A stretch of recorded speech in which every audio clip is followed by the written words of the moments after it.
प्रणाम आप सभी को। मेरा नाम रोशन है। दोस्तों, आज मैं आपके लिए लेकर आया हूँ कथा सम्राट प्रेमचंद जी की लिखी एक कहानी, दुर्गा का मंदिर। तो आइए शुरू करते हैं कहानी का पाठ। बाबू बज्रनाथ कानून पढ़ने में मग्न थे और उनके दोनों बच्चे लड़ाई करने में। श्यामा चिल्लाती कि मुन्नू मेरी गुड़िया नहीं देता। मुन्नू रोता था कि श्यामा ने मेरी मिठाई खा ली। ब्रजनाथ ने क्रुद्ध होकर भामा से कहा, तुम इन दुष्टों को यहां से हटाती हो कि नहीं? नहीं तो मैं एक एक की खबर लेता हूं। भामा चूल्हे में आग जला रही थी। बोली, अरे तो अब क्या संध्या को भी पढ़ते ही रहोगे? जरा दम तो ले लो। ब्रजनाथ, उठा तो न जाएगा, बैठी बैठी वहीं से कानून बघारोगी। अभी एक आध को पटक दूंगा तो वहीं से गरजती हुई आओगी कि हाय हाय बच्चे को मार डाला। भामा, तो मैं कुछ बैठी या सोई तो नहीं हूं। जरा एक घड़ी तुम ही लड़कों को बहलाओगे तो क्या होगा?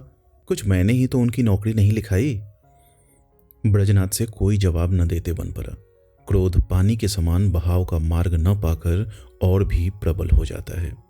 यद्यपि ब्रजनाथ नैतिक सिद्धांतों के ज्ञाता थे, पर उनके पालन में इस समय कुशल न दिखाई दी। मुद्दई और मुदालेह दोनों को एक ही लाठी हांका और दोनों को रोते चिल्लाते छोड़ कानून का ग्रंथ बगल में दबा कॉलेज पार्क की राह ली। सावन का महीना था। आज कई दिन के बाद बादल हटे थे। हरे भरे वृक्ष सुनहरी चादर ओढ़े खड़े थे। मृदु समीर सावन का राग गाता था और बगुले डालियों पर बैठे हिंडोले झूल रहे थे। ब्रजनाथ एक बेंच पर आ बैठे और किताब खोली, लेकिन इस ग्रंथ की अपेक्षा प्रकृति ग्रंथ का अवलोकन अधिक चित्ताकर्षक था। कभी आसमान को पढ़ते थे, कभी पत्तियों को, कभी छविमयी हरियाली को और कभी सामने मैदान में खेलते हुए लड़कों को। एकाएक उन्हें सामने घास पर कागज की एक पुड़िया दिखाई दी। माया ने जिज्ञासा की, आड़ में चलो देखें इसमें क्या है। बुद्धि ने कहा, तुमसे मतलब, परी रहने दो। लेकिन जिज्ञासा रूपी माया की जीत हुई। ब्रजनाथ ने उठकर पुड़िया उठा ली। कदाचित किसी के पैसे पुड़िया में लिपटे गिर पड़े हैं। खोलकर देखा, सावरेन थे। गिना, पूरे 8 निकले। कुतूहल की सीमा न रही। ब्रजनाथ की छाती धड़कने लगी। 8 सावरेन हाथ में लिए सोचने लगे, इन्हें क्या करूं? अगर यहीं रख दूं तो न जाने किसकी नजर पड़े, न मालूम कौन उठा ले जाए। नहीं, यहां रखना उचित नहीं। चलूं थाने में इत्तला कर दूं और ये सावरेन थानेदार को सौंप दूं। जिसके होंगे वह आप ले जाएगा, या अगर उसको न भी मिले तो मुझ पर कोई दोष न रहेगा। मैं तो अपने उत्तरदायित्व से मुक्त हो जाऊंगा। माया ने पर्दे की आड़ से मंत्र मारना शुरू किया। वह थाने नहीं गए। सोचा चलूं, भामा से एक दिल लगी करूं, भोजन तैयार होगा, कल इत्मीनान से थाने जाऊंगा। भामा ने सावरेन देखे तो हृदय में एक गुदगुदी सी हुई। पूछा, किसकी है? ब्रजनाथ, मेरी।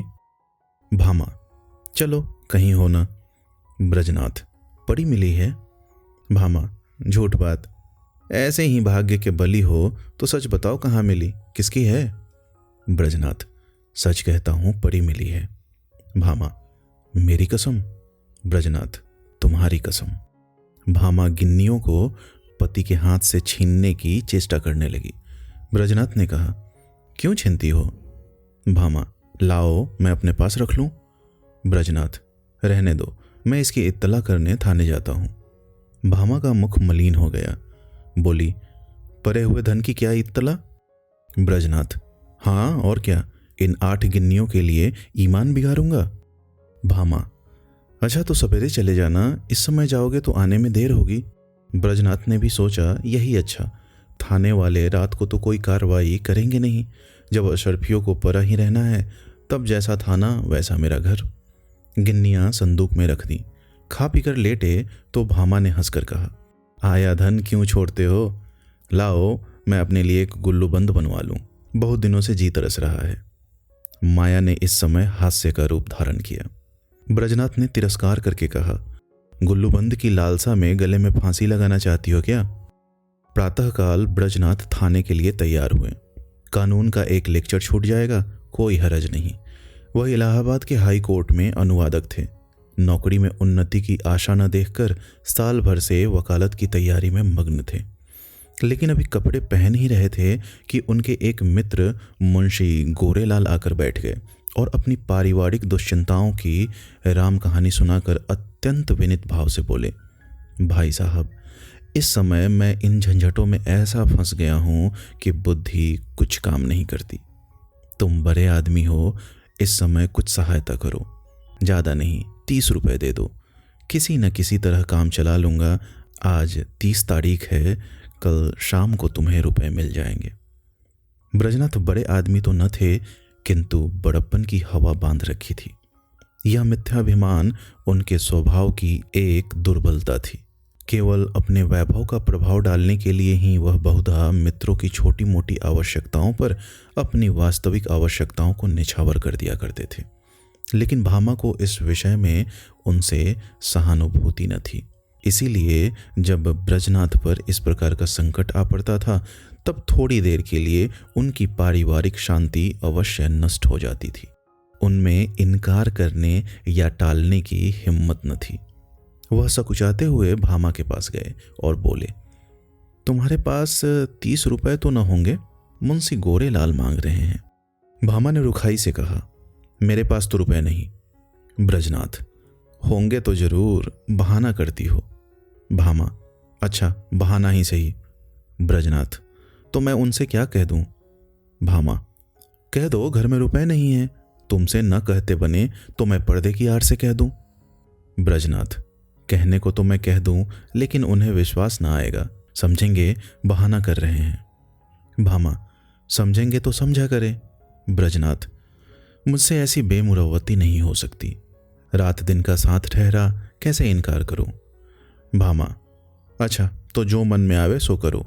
मैं एक बार कह चुकी, मेरे पास रुपए नहीं। ब्रजनाथ मन में बहुत खिन्न हुए। उन्हें विश्वास था कि भामा के पास रुपए हैं, लेकिन केवल मुझे लज्जित करने के लिए इनकार कर रही है। दुराग्रह ने संकल्प को दृढ़ कर दिया। संदूक से 2 गिन्नियां निकाली और गोरेलाल को देकर बोले, भाई, कल शाम को कचहरी से आते ही रुपए दे जाना। ये एक आदमी की अमानत है, मैं इसी समय देने जा रहा था। यदि कल रुपए न पहुंचे तो मुझे बहुत लज्जित होना पड़ेगा, कहीं मुंह दिखाने योग्य न रहूंगा। गोरेलाल ने मन में कहा, अमानत स्त्री के सिवा और किसकी होगी, और गिन्नियां जेब में रखकर घर की राह ली। आज 1 तारीख की संध्या है। ब्रजनाथ दरवाजे पर बैठे गोरेलाल का इंतजार कर रहे हैं। 5 बज गए, गोरेलाल अभी तक नहीं आए। ब्रजनाथ की आंखें रास्ते की तरफ लगी हुई थी। हाथ में एक पत्र था, लेकिन पढ़ने में जी नहीं लगता था। हर तीसरे मिनट रास्ते की ओर देखने लगते थे, लेकिन सोचते थे आज वेतन मिलने का दिन है, इसी कारण आने में देर हो रही है। आते ही होंगे। 6 बजे गोरेलाल का पता नहीं, कचहरी के कर्मचारी एक एक करके चले आ रहे थे। ब्रजनाथ को कई बार धोखा हुआ, वह आ रहे हैं, जरूर वही है। वैसी ही अचकन है, वैसी ही टोपी है, चाल भी वही है। हाँ वही है, इसी तरफ आ रहे हैं। लेकिन हृदय से एक बोझा सा उतरता मालूम हुआ। लेकिन निकट आने पर ज्ञात हुआ कि कोई और है। आशा की कल्पित मूर्ति दुराशा में बदल गई। ब्रजनाथ का चित्त खिन्न होने लगा। वह एक बार कुर्सी से उठे, बरामदे की चौखट पर खड़े होकर सड़क पर दोनों तरफ निगाह दौड़ाई। कहीं पता नहीं। 2-3 बार दूर से आते हुए इक्को को देखकर गोरेलाल का भ्रम हुआ, आकांक्षा की प्रबलता। 7 बजे चिराग जल गए। सड़क पर अंधेरा छाने लगा। ब्रजनाथ सड़क पर उद्विग्न भाव से टहलने लगे। इरादा हुआ गोरेलाल के घर चलूं। उधर कदम बढ़ाया, लेकिन हृदय कांप रहा था कि कहीं वह रास्ते में आते हुए न मिल जाए तो समझे कि थोड़े से रुपयों के लिए इतने व्याकुल हो गए। थोड़ी ही दूर गए कि किसी को आते देखा। भ्रम हुआ गोरेलाल हैं, मुड़े और सीधे बरामदे में आकर दम लिया। लेकिन फिर वही धोखा, फिर वही भ्रांति। तब सोचने लगे कि इतनी देर क्यों हो रही है। क्या अभी तक वह कचहरी से न आए होंगे? ऐसा कदापि नहीं हो सकता। उनके दफ्तर वाले मुद्दत हुई निकल गए, या तो उन्होंने कल आने का निश्चय कर लिया है। समझे होंगे रात को कौन जाए, या जानबूझकर बैठे होंगे, देना न चाहते होंगे। उस समय उनको गरज थी, इस समय मुझे गरज है। मैं ही किसी को क्यों न भेज दूं? लेकिन किसे भेजूं? मुन्नू जा सकता है, सड़क ही पर मकान है, यह सोचकर कमरे में गए, लैंप जलाया और पत्र लिखने बैठे, मगर आंखें द्वार ही की ओर लगी हुई थी। अकस्मात किसी के पैरों की आहट सुनाई दी। तुरंत पत्र को एक किताब के नीचे दबा लिया और बरामदे में चले आए। देखा पड़ोस का एक कुंजरा तार पढ़ाने आया है। उससे बोले, भाई इस समय फुर्सत नहीं है, थोड़ी देर में आना। उसने कहा, बाबूजी घर भर के आदमी घबराए हैं, जरा एक निगाह देख लीजिए। निदान ब्रजनाथ ने झुंझलाकर उसके हाथ से तार ले लिया और सरसरी नजर से देखकर बोले, कलकत्ते से आया है, माल नहीं पहुंचा। कुंजरे ने डरते डरते कहा, बाबूजी इतना और देख लीजिए, किसने भेजा है। इस पर ब्रजनाथ ने तार फेंक दिया और बोले, मुझे इस वक्त फुर्सत नहीं है। 8 बज गए। ब्रजनाथ को निराशा होने लगी। मुन्नू इतनी रात बीते नहीं जा सकता। मन में निश्चय किया, आज ही जाना चाहिए, बला से बुरा मानेंगे। इसकी कहाँ तक चिंता करूं, स्पष्ट कह दूंगा, मेरे रुपए दे दो। भलमनसी भले मानसों से निभाई जा सकती है, ऐसे धूर्तों के साथ भलमनसी का व्यवहार करना मूर्खता है। अचकन पहनी घर में जाकर भामा से कहा, जरा एक काम से बाहर जाता हूं, किवाड़े बंद कर लो। चलने को तो चले, लेकिन पग पग पर रुकते जाते थे। गोरेलाल का घर दूर से दिखाई दिया, लैंप जल रहा था। ठिठक गए और सोचने लगे, चलकर क्या कहूँगा। कहीं उन्होंने जाते जाते रुपए निकाल कर दे दिए और देरी के लिए क्षमा मांगी तो मुझे बड़ी झेप होगी। वह मुझे क्षुद्र, ओछा, धैर्यहीन समझेंगे। नहीं, रुपयों की बातचीत करो ही क्यों। कहूँगा, भाई घर में बड़ी देर से पेट दर्द कर रहा है, तुम्हारे पास पुराना तेज सिरका तो नहीं है। मगर नहीं, यह बहाना कुछ भद्दा सा प्रतीत होता है, साफ कलई खुल जाएगी। उफ, इस झंझट की जरूरत ही क्या है। वह मुझे देखकर आप ही समझ जाएंगे, इस विषय में बातचीत करने की कुछ नौबत ही ना आवेगी। ब्रजनाथ इसी उधेर बुन में आगे बढ़ते चले जाते थे, जैसे नदी में लहरें चाहे किसी ओर चले, धारा अपना मार्ग नहीं छोड़ती। गोरेलाल का घर आ गया, द्वार बंद था। ब्रजनाथ को उन्हें पुकारने का साहस न हुआ। समझे खाना खा रहे होंगे। दरवाजे के सामने से निकले और धीरे धीरे टहलते हुए 1 मील तक चले गए। 9 बजने की आवाज कान में आई। गोरेलाल भोजन कर चुके होंगे, यह सोचकर लौट पड़े, लेकिन द्वार पर पहुंचे तो अंधेरा था। वह आशा रूपी दीपक बुझ गया था। 1 मिनट तक दुविधा में खड़े रहे। क्या करूं, अभी बहुत सवेरा है, इतनी जल्दी थोड़े ही सो गए होंगे। दबे पांव बरामदे पर चढ़े, द्वार पर कान लगाकर सुना। चारों ओर ताक रहे थे कि कहीं कोई देख न ले। कुछ बातचीत की भनक कान में पड़ी। ध्यान से सुना। स्त्री कह रही थी, रुपए तो सब उठ गए, ब्रजनाथ को कहाँ से दोगे। गोरेलाल ने उत्तर दिया, ऐसी कौन सी उतावली है, फिर दे देंगे। और दरख्वास्त दे दी है, कल मंजूर हो ही जाएगी। 3 महीने के बाद लौटेंगे, तब देखा जाएगा। ब्रजनाथ को ऐसा जान पड़ा मानो मुंह पर किसी ने तमाचा मार दिया। क्रोध और नैराश्य से भरे हुए बरामदे से उतर आए। घर चले तो सीधे कदम न पड़ते थे, जैसे कोई दिन भर का थका मांदा पथिक हो। ब्रजनाथ रात भर करवटें बदलते रहे। कभी गोरेलाल की धूर्तता पर क्रोध आता था, कभी अपनी सरलता पर। मालूम नहीं किस गरीब के रुपए हैं, उस पर क्या बीती होगी। लेकिन अब क्रोध या खेद से क्या लाभ। सोचने लगे, रुपए कहाँ से आवेंगे। भामा पहले ही इनकार कर चुकी है, वेतन में इतनी गुंजाइश नहीं। 10-5 रुपए की बात होती तो कतर ब्योंत करता। तो क्या करूं, किसी से उधार लूं, मगर मुझे कौन देगा। आज तक किसी से मांगने का संयोग नहीं पड़ा, और अपना कोई ऐसा मित्र है भी तो नहीं। जो लोग हैं मुझी को सताया करते हैं, मुझे क्या देंगे। हाँ, यदि कुछ दिन कानून छोड़कर अनुवाद करने में परिश्रम करूं तो रुपए मिल सकते हैं। कम से कम 1 मास का कठिन परिश्रम है। सस्ते अनुवादकों के मारे दर भी तो गिर गई है। हाँ निर्दयी, तूने बड़ी दगा की। न जाने किस जन्म का बैर चुकाया, कहीं का न रखा। दूसरे दिन से ब्रजनाथ को रुपयों की धुन सवार हुई। सवेरे कानून के लेक्चर में सम्मिलित होते, संध्या को कचहरी से तजबीजों का पुलिंदा घर लाते और आधी रात तक बैठे अनुवाद किया करते। सिर उठाने की मोहलत न थी। कभी 1-2 भी बज जाते। जब मस्तिष्क बिल्कुल शिथिल हो जाता तब विवश होकर चारपाई पर रहते। लेकिन इतने परिश्रम का अभ्यास न होने के कारण कभी कभी सिर में दर्द होने लगता। कभी पाचन क्रिया में विघ्न पड़ जाता, कभी ज्वर चढ़ाता। तिस पर भी वह मशीन की तरह काम में लगे रहते। भामा कभी कभी झुंझला कर कहती, अजी लेट भी रहो, बड़े धर्मात्मा बने हो, तुम्हारे जैसे 10-5 आदमी और होते तो संसार का काम ही बंद हो जाता। ब्रजनाथ इस बाधाकारी व्यंग का उत्तर न देते। दिन निकलते ही फिर वही चरखा ले बैठते। यहाँ तक कि 3 सप्ताह बीत गए और 25 रुपए हाथ आ गए।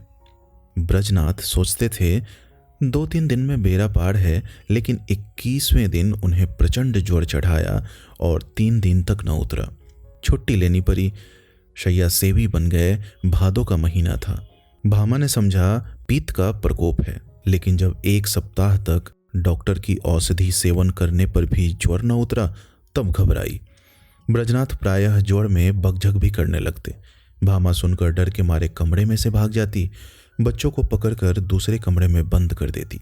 अब उसे शंका होने लगती थी कि कहीं यह कष्ट उन्हीं रुपयों के कारण तो नहीं भोगना पड़ रहा है। कौन जाने रुपए वाले ने कुछ कर धर दिया हो। जरूर यही बात है, नहीं तो औषधि से लाभ क्यों नहीं होता। संकट पड़ने पर हम धर्म भीरू हो जाते हैं, औषधियों से निराश होकर देवताओं की शरण लेते हैं। भामा ने भी देवताओं की शरण ली। वह जन्माष्टमी, शिवरात्रि और तीज के सिवा कोई व्रत न रखती थी। इस बार उसने नवरात्र का कठिन व्रत शुरू किया। 8 दिन पूरे हो गए। अंतिम दिन आया। प्रभात का समय था। भामा ने ब्रजनाथ को दवा पिलाई और दोनों बालकों को लेकर दुर्गा जी की पूजा करने के लिए चली। उसका हृदय आराध्य देवी के प्रति श्रद्धा से परिपूर्ण था। मंदिर के आंगन में पहुंची। उपासक आसनों पर बैठे हुए दुर्गा पाठ कर रहे थे। धूप और अगर की सुगंध उड़ रही थी। उसने मंदिर में प्रवेश किया। सामने दुर्गा की विशाल प्रतिमा शोभायमान थी। उसके मुखारविंद पर एक विलक्षण दीप्ति झलक रही थी। बड़े बड़े उज्जवल नेत्रों से प्रभा की किरणें छिटक रही थी। पवित्रता का एक समा सा छाया हुआ था। भामा इस दीप्त वर्ण मूर्ति के सम्मुख सीधी आंखों से ताक न सकी। उसके अंतःकरण में एक निर्मल विशुद्ध भावपूर्ण भय का उदय हो आया। उसने आंखें बंद कर ली, घुटनों के बल बैठ गई और हाथ जोड़कर करुण स्वर से बोली, माता मुझ पर दया करो। उसे ऐसा ज्ञात हुआ मानो देवी मुस्कुराई। उसे उन दिव्य नेत्रों से एक ज्योति सी निकलकर अपने हृदय में आती हुई मालूम हुई। उसके कानों में देवी के मुंह से निकले ये शब्द सुनाई दिए, पराया धन लौटा दे, तेरा भला होगा। भामा उठ बैठी। उसकी आंखों में निर्मल भक्ति का आभास झलक रहा था। मुखमंडल से पवित्र प्रेम बरसा पड़ता था। देवी ने कदाचित उसे अपनी प्रभा के रंग में डुबा दिया था। इतने में दूसरी एक स्त्री आई। उसके उज्जवल केश बिखरे और मुरझाए हुए चेहरे के दोनों ओर लटक रहे थे। शरीर पर केवल एक श्वेत साड़ी थी। हाथ में चूड़ियों के सिवा और कोई आभूषण न था। शोक और नैराश्य की साक्षात मूर्ति मालूम होती थी। उसने भी देवी के सामने सिर झुकाया और दोनों हाथों से आंचल फैलाकर बोली, देवी, जिसने मेरा धन लिया हो उसका सर्वनाश करो। जैसे सितार मिजराब की चोट खाकर थरथरा उठता है, उसी प्रकार भामा का हृदय अनिष्ट के भय से थरथरा उठा। ये शब्द तीव्र शर के समान उसके कलेजे में चुभ गए। उसने देवी की ओर कातर नेत्रों से देखा। उनका ज्योतिर्मय स्वरूप भयंकर था। नेत्रों से भीषण ज्वाला निकल रही थी। भामा के अंतःकरण में सर्वत्र आकाश से, मंदिर के सामने वाले वृक्षों से, मंदिर के स्तंभों से, सिंहासन के ऊपर जलते हुए दीपक से और देवी के विकराल मुंह से ये शब्द निकलकर गूंजने लगे, पराया धन लौटा दे, नहीं तो तेरा सर्वनाश हो जाएगा। भामा खड़ी हो गई और उस वृद्धा से बोली, क्यों माता, तुम्हारा धन किसी ने लिया है? वृद्धा ने इस प्रकार उसकी ओर देखा मानो डूबते को तिनके का सहारा मिला। बोली, हाँ बेटी। भामा, कितने दिन हुए? वृद्धा, कोई 1.5 महीना। भामा, कितने रुपए थे? वृद्धा, पूरे 120। भामा, कैसे खोए? वृद्धा, क्या जाने, कहीं गिर गए। मेरे स्वामी पलटन में नौकर थे। आज कई बरस हुए वह परलोक सिधारे। अब मुझे सरकार से 60 रुपए साल पेंशन मिलती है।